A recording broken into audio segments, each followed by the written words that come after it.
Clay Pike, Jupiter Farmer, and today we're gonna look at the north side of the garden. It's early morning, it's just a little past 7.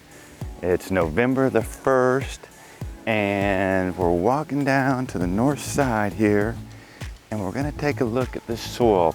I'm hoping like hell I didn't mess up. I put a lot of manure in here and turned it in. It's been months and months, but it's so thick. Let me give you a shot here. Yesterday I tilled, and as you can see, it's looking pretty rich. But yesterday, guys, I was in there with the tiller, and I had the system on, the sprinkler system, and it was very wet, and it was late. It came on early in the morning, it was late in the afternoon, actually evening time, and I ran the tiller through it, and it was clumping up and just awful moist. So what I had to do was I had to come back in here and till real deep and get into some of the sugar sand. So hopefully that, and now that let me go ahead and grab some here. I'm stepping in between the rows here, as you can see my footprint right there, to not compact it, because I'm gonna try to build this up. But what you wanna be able to do is take the soil and clump it together, and it break apart pretty easy. If you can do that, you know, you're gonna have some good drainage. Whereas yesterday, it was so clumpy, it would have not had any percolation. That's the thing with this real dark muck soil. You just wanna make sure it's not too thick. So that should be good. So today, we're not gonna, do a time lapse of me building up the rows or anything. We've done that before, but I'm gonna build the rows up and try to get some of these seedlings out of the ground. So let's go over here to the north side of the garden and take a look at what's going on over here real quick. Give you just a quick update and show you what's going on over here, guys.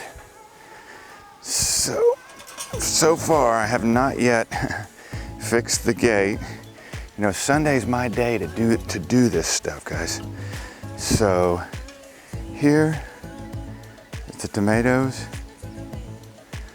looking really good. And so I took out the old squash completely because it wasn't doing good, and I decided to build up 2 separate rows here. That's what they call for that, to be up on a mound. So that's what we decided to do there. Here's the mustard greens, looking really good. I mean, completely full.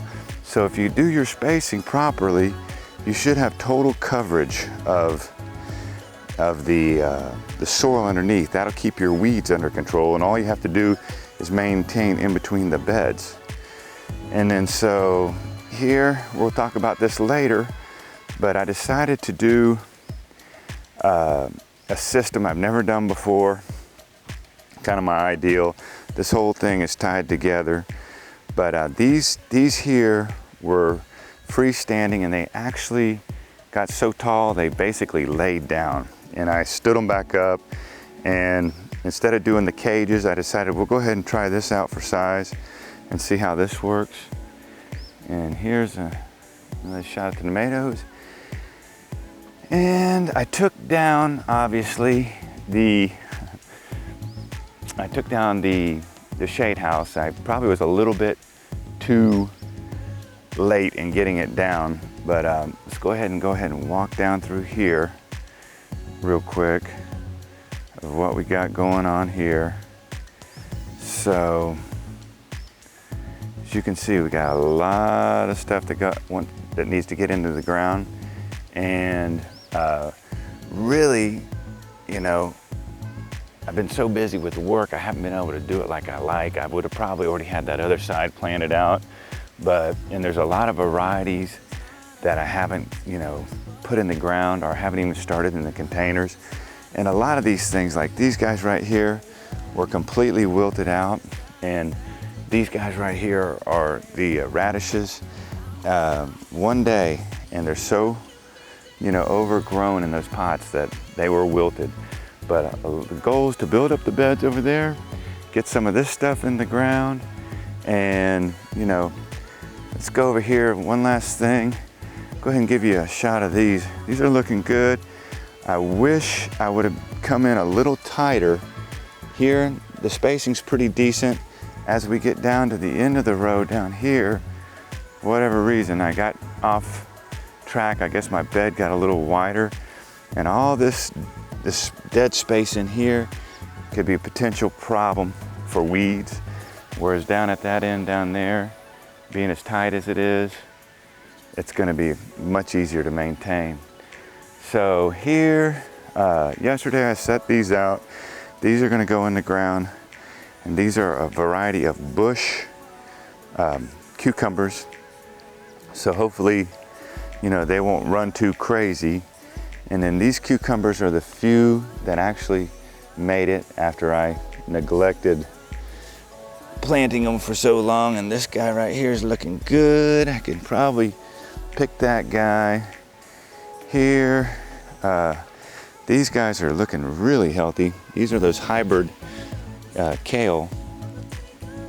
I think it's curly kale.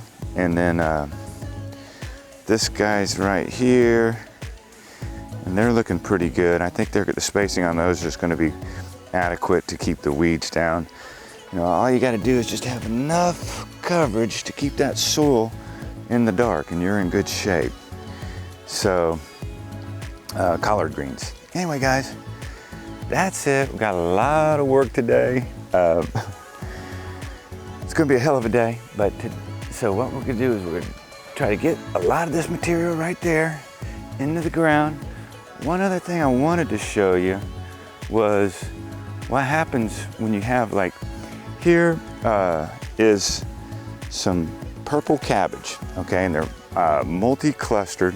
And you can see here I took 6 or 7 of these cups out of here and took them and put them in individually in these, and you can see the size difference just from giving them enough room to grow and enough soil so they're not competing.